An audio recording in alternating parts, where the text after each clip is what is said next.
parents et mon frère ont refusé d'emmener ma fille de 15 ans à l'hôpital après qu'elle se soit cassé la jambe. Nous n'avons pas le temps, ont-ils dit. Ensuite, ils l'ont fait marcher pendant 3 heures. Je l'ai fait 4 jours plus tard. Et lui, il a crié de panique. C'était un mardi, juste un mardi ordinaire, ennuyeux, noyé sous la paperasse. J'étais à mon bureau, à devenir aveugle à force de remplir des formulaires, mâchant un stylo qui avait cessé d'écrire depuis longtemps. Mon bureau sentait le café tiède et l'air recyclé, ce genre d'odeur qui s'imprègne dans les vêtements et dans l'âme. Puis, le nom de Sophie est apparu sur mon portable. J'ai souri sans réfléchir, sûrement une mise à jour de ses vacances. Peut-être qu'elle voulait me montrer un nouveau bracelet qu'elle avait acheté ou une spécialité locale dont je ne saurais jamais prononcer le nom. Le voyage avait été son idée. Elle accompagnait mes parents, mon frère Marc et les cousins pour une visite touristique hors de l'État. Ça coïncidait avec ses vacances de printemps. Je n'avais pas pu y aller. Mon mari non plus. Nous travaillions tous les deux. Et, en plus, je ne prends pas l'avion. Je n'en ai pas pris depuis plus de 10 ans. Pas par inconfort, c'est une véritable phobie. Les mains moites, le cœur qui s'emballe, la crise de panique dès la porte d'embarquement. Rien que l'odeur du carburant me coupe le souffle. Nous conduisons, nous prenons le train, nous restons sur terre. C'est ainsi que je fonctionne. Bref, le fait est que je n'attendais pas un traumatisme. J'attendais un selfie au marché. Alors, j'ai décroché. Pas de sourire, pas de bruit. Juste Sophie, assise, raide, sur un lit d'hôtel. Avec de la glace, épuisée, la voix faible. « Salut maman », dit-elle. « Est-ce que je peux te raconter quelque chose sans que tu paniques ? » Spoiler, j'ai paniqué. Pas extérieurement, pas à voix haute. Mais à l'intérieur ? Panique totale. Un effondrement complet. Qu'est-ce qui s'est passé ? Ai-je demandé, déjà debout. Elle a tourné la caméra. Sa jambe était posée sur un oreiller gonflé de l'autel, rouge, violacé. La peau tendue autour de la cheville et du tibia. Ça n'avait pas l'air d'un simple bleu, ça avait l'air déformé.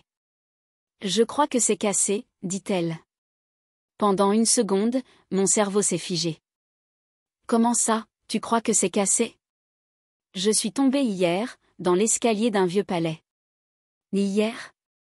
Je me suis assise lentement, comme si la gravité s'était soudain alourdie. D'accord. Qui a vu ça ? Mamie ? Papy ? L'oncle Marc ? Ils ont dit que ce n'était pas si grave.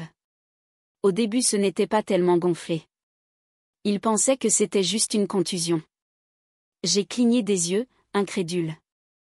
Alors, personne ne t'a emmené nulle part ? Non. On a continué la visite. J'ai continué à marcher. J'ai fermé les yeux. Combien de temps as-tu marché ? 3 heures environ, peut-être un peu plus. 3 heures avec la jambe comme ça ? Elle a hoché la tête. Ils ont dit que j'étais dramatique. C'est la devise de la famille. Ils ont dit que je me sentirais mieux après la visite, répondit-elle avec une telle banalité que ça m'a retourné l'estomac. Les maintenant, ça fait encore plus mal, beaucoup plus. Où sont-ils maintenant ? Elle a hésité. Dehors. Ils ont dit que je pouvais me reposer à l'hôtel. Mes mains se sont arrêtées en l'air. Tu es seule ? Elle a encore hoché la tête, dans un autre état d'esprit. Oui. Je l'ai fixé. Sans cligner. Ne bouge pas d'ici. J'arrive. Tu n'as pas besoin. Si, j'ai besoin. Mais, je vais devoir prendre un avion. Elle a cligné des yeux. Tu ne prends pas l'avion depuis ? Je sais. Elle a ouvert la bouche, puis l'a refermée. Je cherche déjà un vol, ai-je dit. Cette fois, elle n'a pas protesté. Sa voix s'est faite minuscule. D'accord. J'ai raccroché, ouvert l'ordinateur et cherché un billet. Un vol qui partait dans 90 minutes. Pas le temps d'avoir peur, pas le temps de réfléchir, pas le temps de rien. J'ai réservé. Ensuite, j'ai appelé mes parents. Messagerie vocale. J'ai réessayé. Messagerie vocale. J'ai appelé Marc. Il a décroché comme si de rien n'était. Salut. Ça va? Tu as laissé Sophie seule dans un hôtel avec la jambe possiblement cassée. Un silence. Elle a dit qu'elle allait bien. Elle ne peut pas marcher. Elle a toujours été un peu sensible. Sensible? Sérieusement? C'est probablement juste une entorse. Le gonflement n'a commencé qu'hier soir. Tu l'as fait marcher 3 heures. Personne ne l'a forcée. Elle a 15 ans. Marc. Elle a dit qu'elle avait mal et vous l'avez laissée seule. Elle a dit qu'elle voulait se reposer parce qu'elle ne pouvait pas bouger. Il a soupiré. Tu exagères. Voilà. Encore. Toujours moi. Toujours elle. J'ai raccroché sans rien ajouter. J'ai pris mon sac, refermé le portable et couru dans le couloir. Mon patron a levé les yeux quand j'ai envahi son bureau. Urgence familiale, ai-je dit. Je dois y aller. Quel genre d'urgence? Du genre qui fait que je pars maintenant. Il a froncé les sourcils. On vient de t'assigner à. Je sais. Je suis désolé. Il a commencé à argumenter. Je n'ai pas attendu pour écouter. Je suis sorti. Dans l'ascenseur, j'ai appelé un taxi. Dans le taxi, j'ai envoyé un message à Sophie. J'arrive. Ne te lève pas. Reste dans le lit. Elle a répondu par un simple cœur. Je suis resté fixé sur ce petit cœur rouge pendant tout le trajet jusqu'à l'aéroport. Puis, j'ai couru à travers l'enregistrement, j'ai couru à travers la sécurité, en sueur, désorienté, luttant contre l'envie irrationnelle d'abandonner et de revenir en arrière. Mais je ne suis pas revenu. J'ai couru comme quelqu'un qui est poursuivi. Peut-être que je l'étais, par le fantôme de toutes les fois où l'on m'a dit que j'étais trop sensible, trop excessive, trop heureuse. Je suis arrivée à la porte d'embarquement avec quelques minutes de retard. Pas de bagages enregistrés, pas de chemise propre, juste moi, ma peur et la certitude que je n'allais pas laisser ma fille être ignorée une seconde de plus. Je déteste voler. Je déteste vraiment, vraiment ça. Mais je déteste encore plus ce qu'ils lui ont fait. Alors, je suis montée dans l'avion. Et je n'ai pas crié. Pas encore. Mais 4 jours plus tard, ceux qui crieraient, ce seraient eux. La femme à côté de moi dormait, le front appuyé contre la vitre et un sachet de bretzel sur la poitrine. Je l'enviais. Je n'avais pas relâché ma mâchoire depuis le décollage. Mes mains étaient moites, mes genoux verrouillés. Chaque petite turbulence me retournait l'estomac. Mais je n'ai pas dit un mot. Je suis resté fixé droit devant moi comme si j'étais mise à l'épreuve. Et, d'une certaine façon, je l'étais. Pas par les turbulences. Pas par l'avion. Par moi-même. Par chaque voix dans ma tête me disant que j'exagérais, que j'étais dramatique. Cette voix ressemble beaucoup à celle de ma mère. Je n'avais pas pris l'avion depuis plus de 10 ans. Pas parce que je ne voulais pas. Mais parce que je ne pouvais pas. Dès que je mets un pied dans un aéroport, ma poitrine se serre. Mon esprit repasse chaque vol horrible que j'ai déjà fait comme un « best-of de la honte ». Surtout celui où j'avais 10 ans, en pleurs à cause de la turbulence, agrippée à la tablette comme si elle pouvait me sauver. Marc a filmé avec la caméra de notre père. Des années plus tard, il a ajouté des effets sonores et a montré la vidéo, et tout le monde a ri. Je n'étais encore qu'une enfant. Je me souviens de la voix de ma mère. Tu dois surmonter ça. Mais je ne l'ai jamais surmonté. J'ai seulement arrêté de me mettre dans des situations où quelqu'un pourrait me voir paniquer. Marc le sait. Il a 3 ans de plus que moi. Le chouchou.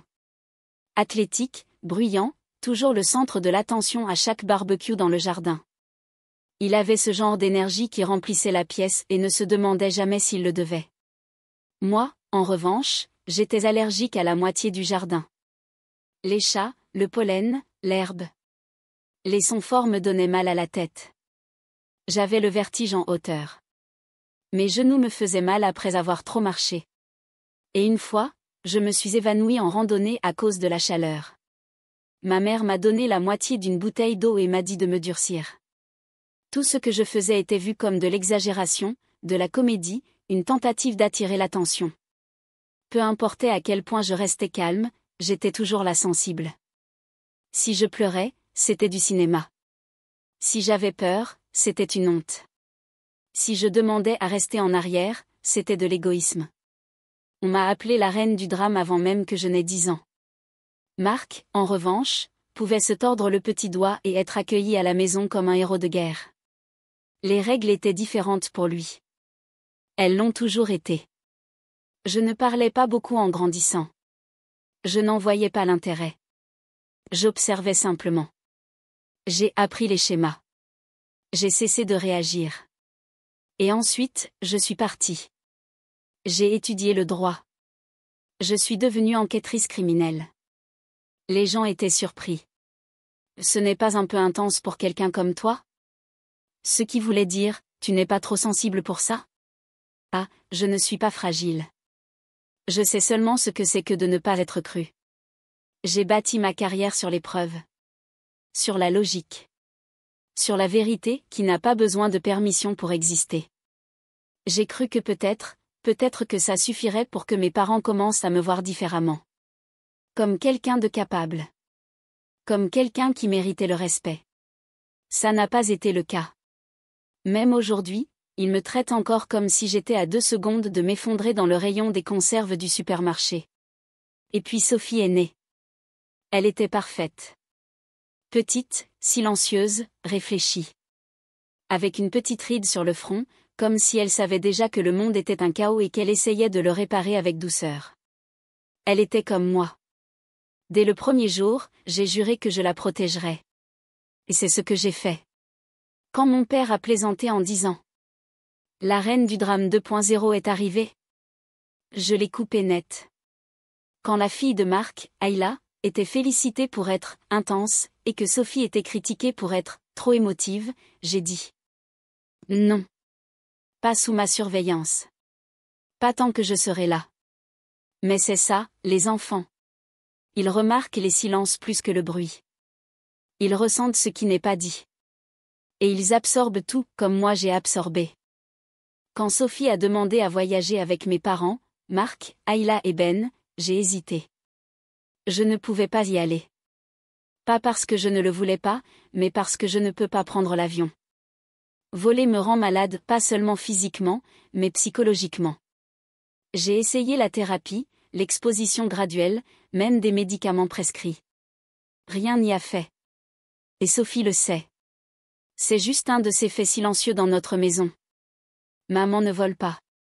Elle a supplié. Elle voulait vraiment y aller. Elle a dit que ce serait une bonne occasion de se rapprocher de ses cousins. Elle a promis qu'elle m'appellerait tous les soirs. Ma mère a dit. Ne t'inquiète pas, on s'occupera bien d'elle. Marc a dit. On veillera sur elle. Elle est enthousiaste. Ensuite, ils ont demandé si je pouvais payer les billets supplémentaires d'Ayla et Ben, puisqu'ils aideraient avec Sophie. C'était présenté comme une faveur. Comme si je devais être reconnaissante. J'ai envoyé l'argent. J'ai moi-même préparé la valise de Sophie. J'y ai mis ses médicaments contre les allergies, un chargeur supplémentaire, des pansements, des encas. Je lui ai donné un baiser d'adieu à l'entrée et j'ai agité la main avec un sourire qui n'atteignait pas mes yeux. J'avais un pressentiment. Je l'ai ignoré, parce qu'une partie de moi voulait croire qu'ils avaient changé. Qu'ils avaient mûri. Qu'ils verraient Sophie pour ce qu'elle est réellement et non comme le reflet de la fille qu'ils n'ont jamais comprise. L'avion a eu une légère secousse. La femme à côté de moi ronflait. J'ai serré la coudoir plus fort. Je n'arrivais pas à arrêter de penser à Sophie dans cette chambre d'hôtel, essayant de ne pas pleurer. Me disant que sa jambe faisait maintenant très mal. Me racontant qu'elle était tombée la veille. Qu'il l'avait forcée à marcher encore 3 heures. Qu'ils avaient dit qu'elle allait bien. Qu'elle ne voulait pas gâcher le voyage. Cette phrase m'a détruite. Je ne voulais pas gâcher le voyage. Elle a appris ça de moi. Pas parce que je le lui ai enseigné, mais parce que je l'ai vécu. Parce que j'ai passé toute mon enfance à prétendre aller bien, juste pour faciliter la vie de personnes qui ne se souciaient pas. Quoi qu'il en soit, j'ai rompu le cycle dans presque tous les aspects sauf le plus important. Je l'ai laissé partir avec eux. J'ai fait confiance qu'ils prendraient soin d'elle. Et ils ne l'ont pas fait. Le signal des ceintures a retenti. La descente a commencé. Mon estomac a chuté. Je me suis adossée et j'ai essayé de respirer. Pas profondément. Pas de façon rythmée. Juste assez. Ils pensent que j'exagère. Que je vais débarquer et faire une scène. Ils se trompent. Je ne fais pas de scène. Je trace des limites. Je n'ai pas passé une décennie sans voler par peur du ciel. Je l'ai fait par peur de ce que cela révèle chez eux. Mais pour Sophie, j'atterrirais en enfer, s'il le fallait. Quand je suis arrivée à l'hôtel, j'avais même oublié comment respirer correctement. Je ne savais pas à quoi m'attendre. Peut-être une scène pathétique. Peut-être même des excuses de mes parents. Ce à quoi je ne m'attendais pas, c'était que Sophie ouvre la porte toute seule. Elle était pâle. Encore en pyjama. Les cheveux attachés sur le côté, comme si elle ne les avait pas brossés depuis des jours.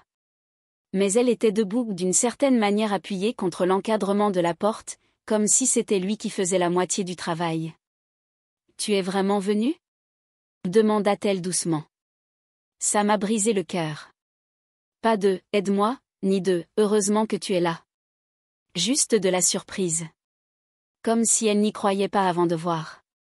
Comme si j'étais quelqu'un qui fait des promesses qu'il ne tient pas. Je l'ai serré dans mes bras avec précaution et j'ai dit. Bien sûr que je suis venue.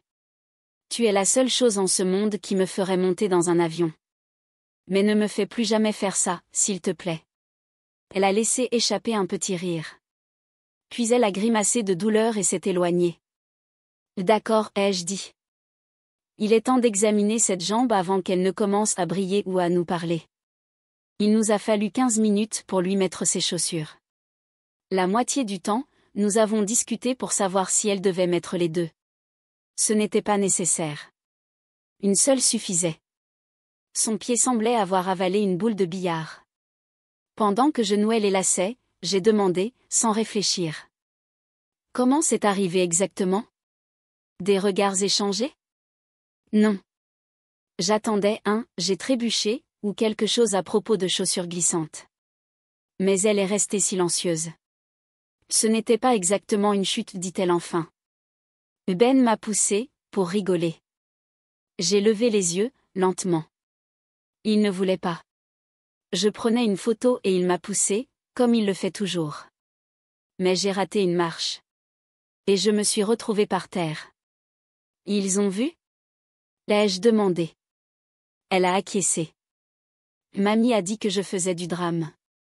Marc m'a dit d'arrêter de pleurer parce que j'effrayais les touristes. Papy a demandé si je m'étais déjà foulé la cheville avant le voyage.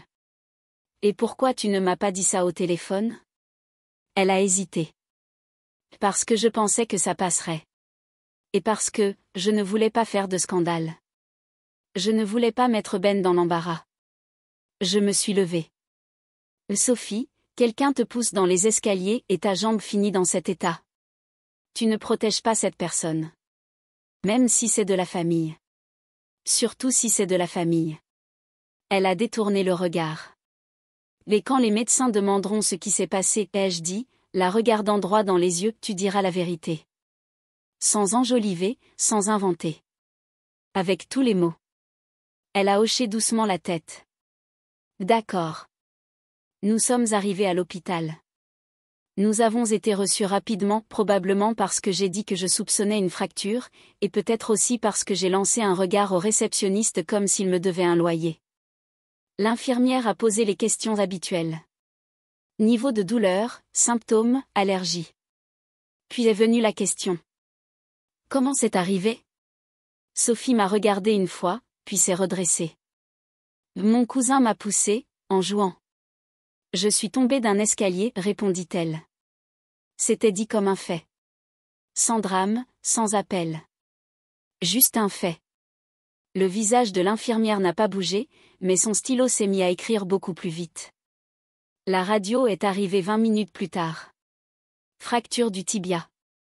Non déplacée, mais définitivement cassée. Vous avez eu de la chance qu'elle n'ait pas trop bougé, dit le médecin. Si elle avait encore marché avec ça. Il n'a pas terminé sa phrase. Je l'ai terminée mentalement, avec une liste de « et si » et de pires scénarios, tandis qu'une colère silencieuse pulsait sous ma peau. Quand il est sorti, je me suis tournée vers Sophie. Raconte-moi tout. Je veux la chronologie complète. Elle a commencé à parler.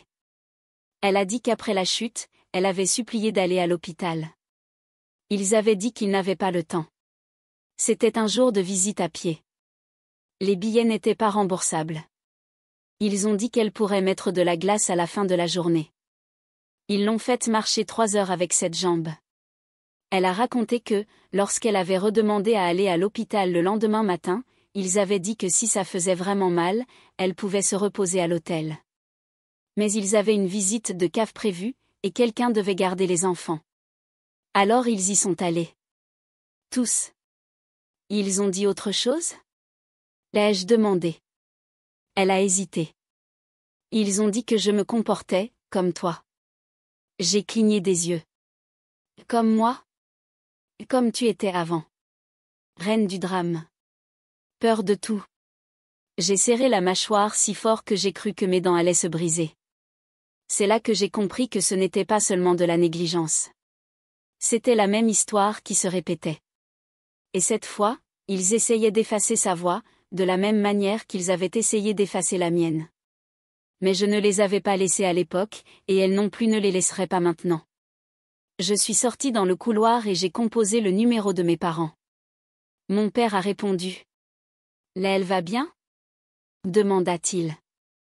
Pas parce qu'il s'en souciait, mais parce qu'il savait que je finirais par tout découvrir. Elle a une fracture, ai-je dit. Un médecin l'a confirmé. Les biens, ça n'avait pas l'air si grave sur le moment. Ben l'a poussé. Silence. Ce n'est pas juste. Il jouait. Vous l'avez vu faire. L'aile a trébuché. Non. Vous l'avez vu pousser. Et malgré ça, vous êtes parti. Il est resté silencieux. Je vais engager une procédure, ai-je dit. Pour l'amour de Dieu. Tu vas traîner toute la famille devant le tribunal pour ça ? Oui. Pour un petit accident ? Tu es irrationnel. Non. Je suis mère. J'ai raccroché. De retour dans la chambre, Sophie m'a regardé. C'était papy ? Oui. Qu'est-ce qu'il a dit ? J'ai souri. Il a dit que j'étais irrationnelle. Elle a cligné des yeux. Alors tu as raison. Elle a ri de nouveau. Encore tremblante, encore pâle, mais vivante. C'est là que j'ai pris mon portable, ouvert l'application de notes et écrit. Consultation juridique. Négligence médicale. Possible mise en danger d'un mineur. Parce que ce n'était plus seulement une question de justice. C'était une question de réparer les choses. De m'assurer que ma fille sache, au plus profond d'elle-même, que personne n'a le droit de la blesser sans conséquence. Pas même la famille. Surtout pas la famille. Je n'ai pas beaucoup dormi cette nuit-là, après la radio. Pas à cause de l'adrénaline, ni de la colère, ni du soulagement. Mais parce que mon esprit n'arrêtait pas de tracer des calendriers, d'organiser des vols, de classer des documents, de rédiger des requêtes. Et une petite voix continuait de me demander. Tu vas vraiment poursuivre tes propres parents ? Oui. Oui, je le ferai. Pas par vengeance. Ni pour ce qu'ils m'avaient fait. Ce n'était pas à propos du surnom de reine du drame.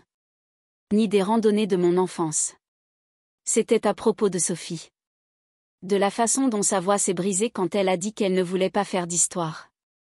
Comme si être poussée dans un escalier et forcée de marcher avec une jambe cassée était, d'une manière ou d'une autre, impoli à mentionner. Assez de tout laisser passer. La vidéo est arrivée 3 jours plus tard. Escalier touristique. Soleil de midi. Ma fille debout, avec une caméra, souriante. Ben, 12 ans, arrive en courant derrière. Il lui donne une petite poussée, pour jouer, dans le coude. Elle perd l'équilibre, glisse, tombe en avant et sort du cadre. Et puis, la partie qui m'a donné la nausée. Un groupe d'adultes. Marc, ma mère, mon père, debout à l'arrière. Regardant la chute se produire. Personne ne court. Personne ne lâche un sac. Ils restent immobiles. Comme si ce n'était pas réel. Comme si elle n'était pas réelle. J'ai envoyé la vidéo à mon avocate. Elle n'a pas répondu avec des mots. Juste avec un emoji, j'aime, et on les tient. Déposer plainte signifiait revenir. Ça signifiait audience, paperasse, entretien. Et oui, ça signifiait voler de nouveau. Je me souviens à peine de la réservation du premier vol de retour. Je me souviens seulement de Sophie me regardant depuis la cuisine et disant « Tu vas reprendre l'avion ?» J'ai acquiescé. On dirait bien. D'exprès ? Pas exactement par envie. Mais je ne suis plus paralysée. Il se trouve qu'après avoir fait une chose que tu avais juré de ne jamais pouvoir faire et avoir survécu, quelque chose change. Elle a cligné des yeux. Comme une thérapie ? Comme une thérapie d'exposition, vengeresse. Apparemment, la fureur d'une mère est plus forte que la peur de tomber du ciel. Quand nous sommes rentrés à la maison, les cris ont commencé. D'abord, Marc. Tu vas vraiment faire ça ? L'a-t-il grondé, apparaissant à la porte de ma maison avec cette vieille arrogance, comme s'il dirigeait encore la famille. Je n'ai pas répondu. Tu vas nous détruire. Tu le sais, hein ? Vous auriez dû y penser avant de laisser une fille de 15 ans, avec la jambe cassée, seule dans une chambre d'hôtel. Puis, ce furent mes parents. Ils sont venus ensemble, toujours un signe qu'ils complotent quelque chose. Ma mère a tenté la culpabilité. Nous sommes tes parents. Tu ne peux pas nous traîner devant le tribunal. Que vont dire les gens ? Mon père a tenté la stratégie. Si tu abandonnes maintenant, on peut laisser tout ça derrière nous. Je les ai regardés droit dans les yeux. Vous avez fait marcher ma fille 3 heures avec une jambe cassée. Vous l'avez vue tomber. Vous avez ri de sa douleur. Je ne laisserai pas ça derrière moi. Ils sont sortis en fulminant. Mais ils n'avaient pas encore fini. Les appels ont commencé ensuite. Tante Janine, cousine Rachel, même l'oncle Miranda, qui ne m'avait pas appelé depuis 2006. Ta mère est bouleversée. Marc pourrait perdre son travail. Tu ne peux pas simplement laisser tomber ? Je ne fais pas ça à la famille. Alors, j'ai raconté à tout le monde ce qui s'était réellement passé. J'ai envoyé la vidéo. J'ai envoyé la radio. J'ai envoyé le, entre guillemets, drame. Au 4e appel, le ton a commencé à changer. Attends, elle était vraiment blessée ? Ils l'ont laissée seule ? Finalement, les appels se sont arrêtés. L'audience n'a rien eu de dramatique. Pas de coups de marteau, pas de cris, juste un juge fatigué et quelques avocats échangeant des papiers et des dates. Mais la décision fut claire. Mise en danger d'un mineur. Négligence médicale. Omission de secours. Tous les 3, mes parents et Marc, ont reçu des mentions officielles dans leur dossier. Pas de prison, mais les amendes furent lourdes. Du genre qui fait pleurer. Et puis est venue la partie que Marc n'attendait pas. Il a perdu son emploi. Apparemment, les écoles n'aiment pas beaucoup les professeurs d'éducation physique condamnés pour avoir mis des enfants en danger. 6 semaines plus tard, ils ont dû déménager. Dans un logement plus petit, quartier plus difficile. Ma mère a dit que c'était temporaire. Mais j'ai appris, par une cousine, qu'ils demandaient déjà de l'aide pour le loyer en moins d'1 mois. Ils ne m'ont pas demandé. Ils savaient qu'il valait mieux pas. J'ai annulé les virements. Fermé le compte secondaire. Plus de cadeaux d'anniversaire. Plus de coups de pouce pour les courses ce mois-ci. Ils étaient livrés à eux-mêmes. Et j'en avais fini avec eux. Sophie est devenue plus silencieuse après tout ça. Pas renfermée, plus confiante. Comme si elle n'avait plus besoin de justifier ce qu'elle ressentait. Un soir, en pliant du linge, elle a dit. Je crois que j'aurais laissé tomber. Je sais. Mais je suis contente que tu ne l'aies pas fait. J'ai acquiescé. Tu ne devrais pas avoir à crier pour qu'on te prenne au sérieux. Plus tard, avant de dormir, elle m'a montré un message de Ben. Salut. Je sais qu'il est tard, mais je voulais dire que je suis désolée. Je n'aurais pas dû te pousser, même pour jouer. Je voulais être drôle. C'était stupide.